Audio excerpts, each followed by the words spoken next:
فلسطین پہ جو کچھ ہو رہا ہے بڑی زیادتی ہو رہی ہے. پہلے کشمیر میں ہوتا رہا ہے. تو جتنی بھی یہ سامراجی قوتیں ہیں, امریکہ, یورپی یونین وغیرہ, یہ تو اس پہ خاموش ہیں.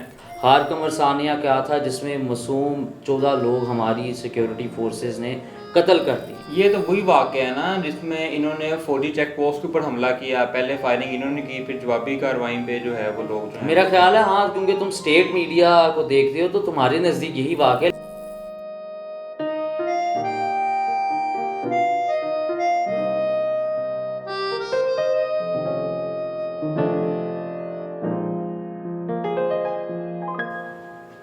اچھا یار, یہ فلسطین پہ جو کچھ ہو رہا ہے بڑی زیادتی ہو رہی ہے. پہلے کشمیر میں ہوتا رہا ہے. تو جتنی بھی یہ سامراجی قوتیں ہیں, امریکہ, یورپی یونین وغیرہ, یہ تو اس پہ خاموش ہیں. اور پھر اس کو وہ سپورٹ بھی کرتی ہیں. اسرائیل کو بھی سپورٹ کرتی ہے ڈائریکٹلی. ساری آرمز جو ہے وہ ایکسپورٹ کرتا ہے امریکہ. یہ بڑی غلط چیز ہے. بالکل 100% جو ظلم دنیا میں ہو رہے ہیں اکراس دا بورڈ, وہ انتہائی زیادتی ہے. اور ان کی دیکھا جائے تو پیچھے ہمیشہ ہی سامراجی قوتیں ہوتی ہیں. چاہے ظلم فلسطین میں ہو, چاہے ظلم جو ہے وہ کشمیر میں ہو, چاہے ظلم یوگانڈا میں ہو, چاہے ظلم جو ہے وہ پاکستان میں ہو, تو اس کے پیچھے یہی سامراجی قوتیں ہیں جن کا مقصد یہ ہے کہ کچھ خطوں میں اپنی اسٹریٹجک گیمز کو جو ہے وہ تندرست و توانا رکھیں. اور وہ کیسے رہیں گی کہ ملک میں ایمرجنسی کی صورتحال رہے. وہ ایمرجنسی کی صورتحال ایسے رہے کہ لوگوں کے ساتھ جو ہے وہ ظلم و جبر ہوتا رہے اور ان کے ویپنز بکتے رہیں. ایگزامپل اگر ہم فلسطین کو دیکھ رہے ہیں تو آج سے ایک دن پہلے 2 سال مکمل ہوئے ہیں خارقمر واقعے کو. خارقمر ثانیہ کیا تھا جس میں معصوم 14 لوگ ہماری سیکیورٹی فورسز نے قتل کر دیے. یہ اور واقعہ کا پیش ہے. یہ واقعہ 2 سال پہلے 26 مئی 2019 کو جو ہے پیش آیا, جس میں پشتون تحفظ موومنٹ کے 2 سربراہ جو ایم این اے بھی ہیں, انہوں نے جب شرکت کرنا چاہی ایک پروٹیسٹ میں جو خارقمر چیک پوسٹ پہ. وہ پروٹیسٹ اب کیوں ہو رہی تھی؟ وہ اس وجہ سے ہو رہی تھی کیونکہ ایک دن پہلے فوجی جو وہاں کے تھے انہوں نے آپریشن کرتے ہوئے خاتون کے ساتھ بدتمیزی کی, اس کو جو ہے مارا پیٹا, جس کے بعد جب انسیڈنٹ ہوا تو اس کے بعد اس کے اوپر پروٹیسٹ جو ہے دیکھنے میں آئی. جو پروٹیسٹ میں 2 جو پارلیمنٹیرین جو ہمیشہ ایکسٹرا جوڈیشل کلنگ اور اس کے خلاف بولتے رہے, انہوں نے شرکت کرنا چاہی تو فوج نے اس کو منع کیا. یہ تو وہی واقعہ ہے نا جس میں انہوں نے فوجی چیک پوسٹ کے اوپر حملہ کیا. پہلے فائرنگ انہوں نے کی, پھر جوابی کارروائی پہ جو ہے وہ لوگ جو ہیں. میرا خیال ہے ہاں, کیونکہ تم اسٹیٹ میڈیا کو دیکھتے ہو تو تمہارے نزدیک یہی واقعہ ہے, لیکن اصولاً واقعہ یہ تھا کہ فوجی چیک پوسٹ کے قریب آ کے اس کے خلاف جو ہے پروٹیسٹ کیا جا رہا تھا. جب علی وزیر اور محسن داور نے کہا کہ ہم نے شرکت کرنی ہے تو فوج نے روکا. تو جب وہ نہ رکے, کیونکہ ان کا ایک جمہوری حق ہے کہ وہ وہاں اس علاقے کے نمائندے ہیں, ان جہاں یہ واقعہ ہوا دتا خیل کے علاقے میں, اس کے نمائندے ہیں, ان کا شرکت کرنا ان کا حق ہے. تو انہوں نے وہاں فائرنگ کر دی اور 14 سے زیادہ لوگوں کو شہید کر دیا, جس میں ثناء اللہ وغیرہ تھے.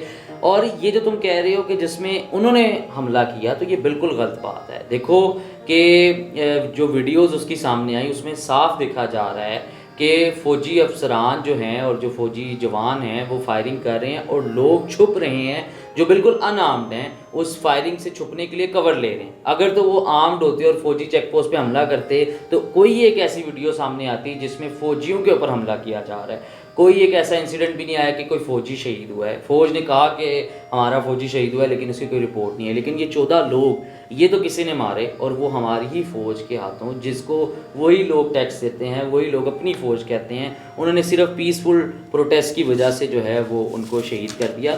میرا سوال صرف اتنا ہے کہ اگر فوج کا قصور نہیں تھا اور اگر وہ چیک پوسٹ پہ حملہ لوگوں نے کیا تھا تو کیوں جو 1 سال پہلے جو کے پی گورنمنٹ ہے انہوں نے ان دونوں ایم این اے سے اینٹی ٹیررزم جو ایکٹ لگایا تھا وہ ہٹا لیا گیا ہے؟ کیوں حکومت نے جو ہے جو شہدا ہے اس کو کمپنسیشن منی پرووائڈ کی ہے؟ اس وجہ سے پرووائڈ کیا ہے کیونکہ حکومتی ادارے جو حکومت سے اوپر جا چکا ہے, فوج نے ان کو شہید کیا. لیکن اب یہ بدقسمتی کی یہ بات ہے کہ اس ملک میں 14 لوگ شہید ہو جاتے ہیں, اس کے اوپر کل اتنا بڑا پروٹیسٹ ہوا, اس کو یاد کرنے کے لیے, یادگاری لمحات کے لیے. کل جو دتا خیل کے علاقے میں جو ہے وہ پھر پشتون تحفظ موومنٹ اور ایک عام پشتونوں نے کہا کہ ہمیں انصاف ملے. کسی میڈیا نے جو ہے اس کو سپورٹ نہیں کیا، نہ دکھایا، کہیں بھی تمہیں بھی نہیں پتہ تھا کہ خار قمر کیا ہے.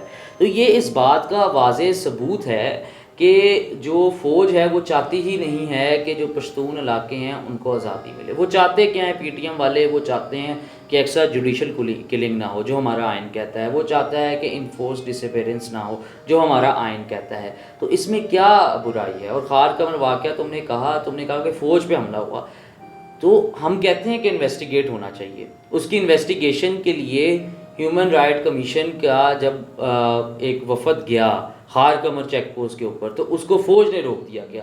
اگر وہ اتنے سچے ہیں تو ان کو جانے دیں. ہیومن رائٹ کمیشن اور آزاد جو ادارے جتنے بھی ہیں وہ سامنے لے آئیں گے کہ اس کے پیچھے حقائق ہیں. اب آج 2 سال بعد میرا تو سوال یہ ہے کہ ان شہداء کی فیملیز کا کیا جن کو فوج نے جو ہے وہ ایک پروٹیسٹ کرنے پہ مار دیا؟ میرا سوال تو یہ ہے جو 40 زخمی ہیں ان کا کیا؟ میرا تو سوال یہ ہے کہ اسی کی لیگیسی مینٹین کرتے ہوئے جو آج علی وزیر اس ٹائم پابند سراست ہیں ان کا کیا؟ جن کے لیے کل دتہ خیل میں لوگ نکلے تو کسی نے نہیں دکھایا.